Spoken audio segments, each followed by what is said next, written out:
Breaking news చూస్తున్నాం. షాబాద్ 6 హత్యల కేసులో అత్యంత కీలక పరిణామం చోటు చేసుకుంది. 6గురిని పాశవికంగా నరికి చంపిన నరహంతకుడు రాజ్ కుమార్ కథ ముగిసింది. 3 రోజులుగా 12 ప్రత్యేక బృందాలతో పోలీసులు గాలిస్తుండగా కొత్తూరు మండలం పంజర్ల సమీపంలోని ఓ ప్రైవేట్ వెంచర్లో రాజ్ కుమార్ శవమై కనిపించాడు. మేనమామ ఊరి సమీపంలోనే రాజ్ కుమార్ పాయిజన్ తాగి ఆత్మహత్య చేసుకున్నట్టు పోలీసులు అనుమానిస్తున్నారు. ఇక మృతదేహం పక్కన పురుగుల మందు బాటిల్ను కూడా స్వాధీనం చేసుకున్నారు. స్థానికులు డయల్ 100కు సమాచారం ఇవ్వడంతో పోలీసులు అక్కడికి చేరుకొని వివరాలు సేకరించారు. 6గురి ప్రాణాలు తీసిన నిందితుడు రాజ్ కుమార్ ఇప్పుడు ఆత్మహత్య చేసుకున్నాడు.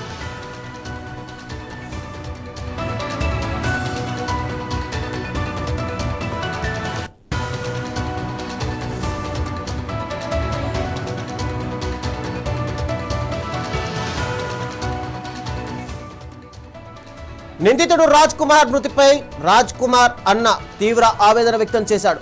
వాడిని ప్రశాంతంగా చనిపోయే ఛాన్స్ ఇచ్చారు సార్, అంతకంటే కాల్చి చంపితే బాగుండేది అంటూ కన్నీరు పెట్టుకున్నాడు. భార్యా పిల్లలను చంపడంపై ఆయన బాధపడ్డారు. ఆ పిల్లలను నాకిస్తే నేనే పెంచుకునే వాడిని కదా అంటూ రోధించాడు.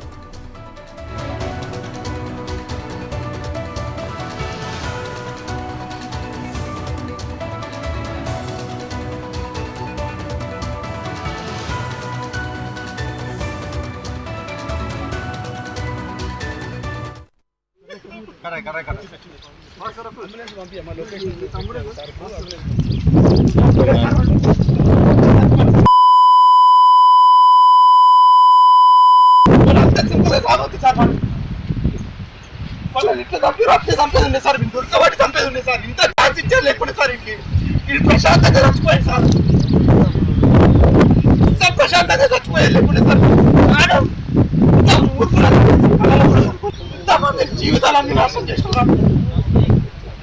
అప్పుడన్నా మందు అయినప్పుడు చచ్చిపోయినట్టు అంతా లేకుండా అసలు ఎవరికి ఏం తెలుసు, ఏదైనా మంచుకుంటాడు.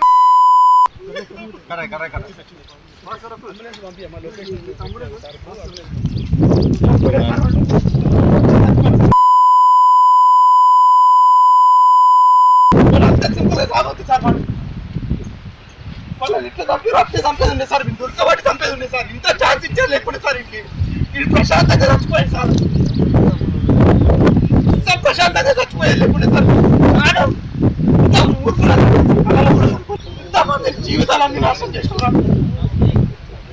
అప్పుడన్నా మందు అయినప్పుడు చచ్చిపోయినట్టు అంతా లేకుండా అసలు ఎవరికి ఏం తెలుసు, ఏదైనా మంచుకుంటాడు.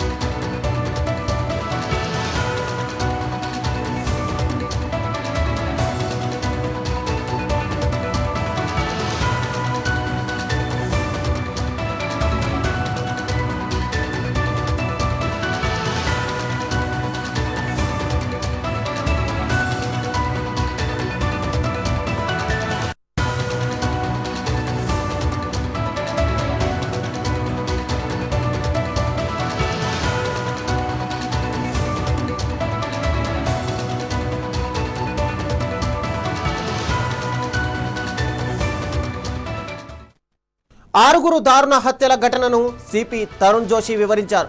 నిందితుడికి మార్కెట్లో 2 కోట్ల రూపాయల వరకు అప్పులు ఉన్నట్టు విచారణలో తేలిందన్నారు. రాజ్ కుమార్ పై గతంలో పోక్సో కేసులో అరెస్ట్ అయి ఇటీవలే బెయిల్పై బయటకు వచ్చినట్టు సిపి వెల్లడించారు. సీసీ ఫుటేజ్ ఆధారంగా నిందితుడి కదలికలను ట్రాక్ చేశామని పేర్కొన్నారు. తర్వాత గ్రాండ్ మదర్ ఇద్దరికి మర్డర్ చేశారు. He has used a knife. We are trying to establish knife ఎక్కడ నుంచి ప్రొక్యూర్ చేశారు. తర్వాత ఈ మైనర్ గర్ల్ కి అమ్మాయికి అక్కడ నుంచి తీసుకొని కార్లో పెట్టుకొని అక్కడ నుంచి దేవలకొండకి వచ్చారు. We have received some CCTV footages. దాని ప్రకారం some time lines we have drawn. ఏ టైంకి ఏం జరిగింది, ఎప్పుడు ఎక్కడ ఫస్ట్ వచ్చారు, తర్వాత ఎక్కడ వచ్చారు. తర్వాత దేవలకొండలో వచ్చి ఓన్ ఇంట్లో వచ్చి ఇది భార్య ఉన్నారు, 2 పిల్లలు ఉన్నారు. ఈ 3 మనిషికి హత్య చేశారు. అండ్ అక్కడ నుంచి మళ్ళీ ఇది ఇంటి నుంచి జస్ట్ 200 మీటర్స్ ఒక చెరువు ఉంది, అక్కడ వచ్చి ఈ అమ్మాయికి కూడా మర్డర్ చేశారు. ఇంట్లో అది సికల్ యూజ్ చేశారు. ఈ అమ్మాయికి మర్డర్ కోసం వేరే నైఫ్ యూజ్ చేశారు. Maybe this murder happened first or this murder happened before. దాని గురించి we are verifying. Maybe this girl was killed before or his wife and sons were killed before. దాని గురించి further we are investigating about the sequence of that. ఈ అయిపోయిన తర్వాత around 11:57 రాత్రిలో అతను వాళ్ళకి తండ్రికి ఫోన్ చేశారు మొబైల్ ఫోన్ ద్వారా. చెప్పేసి ఇది మొత్తం ఇట్లా చేశాను, ఇది 6 మంచికి మర్డర్ చేశాను, నేను కూడా సూసైడ్ కోసం వెళ్తున్నా, నాకు కూడా జీవడానికి అవకాశం లేదు, ఇష్టం లేదు. రాత్రి అరౌండ్ 1 o'clock పోలీస్ స్టేషన్ లో వచ్చి మాకు ఇన్ఫర్మేషన్ ఇచ్చారు. తర్వాత ఇమీడియట్ గా మా తరఫు నుంచి అన్ని పోలీస్ పార్టీస్ తయారు చేసి అన్ని కోసం అన్ని స్పెషల్ పట్టుకోవడానికి tried our level best. Crime నుంచి మేము అప్పుడు అది scene of crime 2 Shabad local village లో ఇంట్లో, తర్వాత అది చెరువు దగ్గర, అండ్ తర్వాత ఇది డెవలకొండ ఇంట్లో అదే. మేము అన్ని సైంటిఫిక్ ఎవిడెన్స్ క్లూస్ టీమ్ ఇది మొత్తం లిఫ్ట్ చేశారు. ఫ్యామిలీ మెంబర్స్, ఇది స్నేహితుడు, రిలేటివ్స్, బంధువులు చేశాము.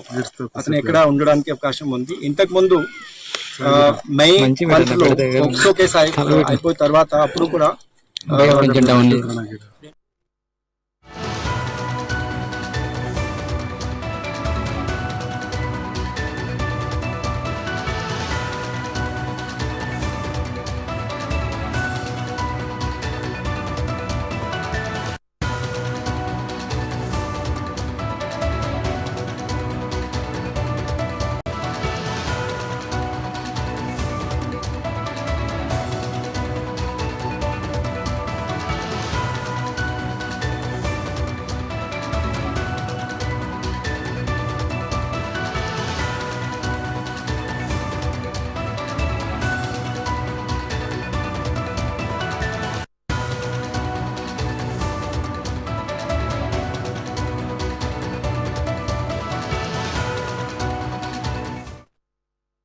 షాబాద్ నరహంతకుడు రాజ్ కుమార్ 6 హత్యలు చేయడానికి ఒక రోజు ముందే సంచలన సెల్ఫీ వీడియో రికార్డ్ చేసినట్టు వెలుగులోకి వచ్చింది.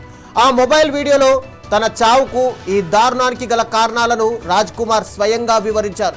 నేను ఒక అమ్మాయిని నమ్ముకొని దారుణంగా మోసపోయాను, భారీగా అప్పుల పాలయ్యాను, జీవితంపై పూర్తిగా విరక్తి కలిగిందంటూ వీడియోలో పేర్కొన్నాడు. ఘటన జరిగిన రోజు రాత్రి 10:30కు ఊరికి వచ్చిన రాజ్ కుమార్ ఆ అమ్మాయిని తీసుకొని దేవరకొండకు వెళ్ళినట్టు తెలిపాడు.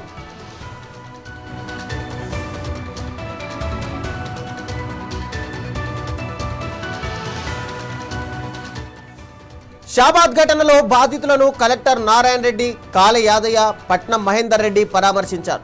బాధితులకు అన్ని విధాలా ఆదుకుంటామని నేతలు భరోసా ఇచ్చారు.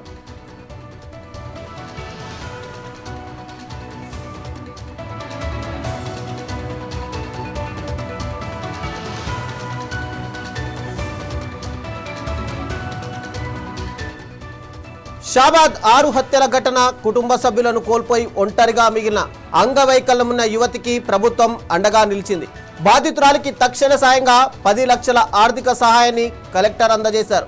సొంతంగా పనులు చేసుకోలేని ఆవిడ పరిస్థితి ఉండడంతో బాధిత యువతికి డిజబిలిటీ కేర్ సెంటర్లో ఉంచేందుకు అధికారులు ఏర్పాటు చేస్తున్నారు. అలాగే ఆమెకు నిరంతరం సహాయంగా ఉండేందుకు అటెండర్ను నియమించాలని ప్రభుత్వం నిర్ణయించింది.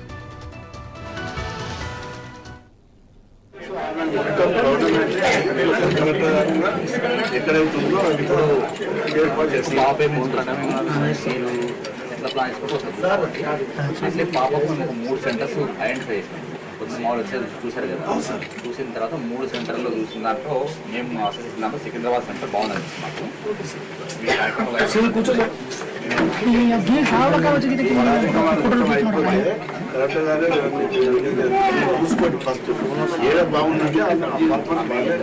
దాంట్లో 3 మంచిగా ఉన్నాయి. ఆ 3లో కూడా సికింద్రాబాద్ ఇంకా బాగుంది సార్. అంటే అది అంత ఇన్ఫ్లుయెన్స్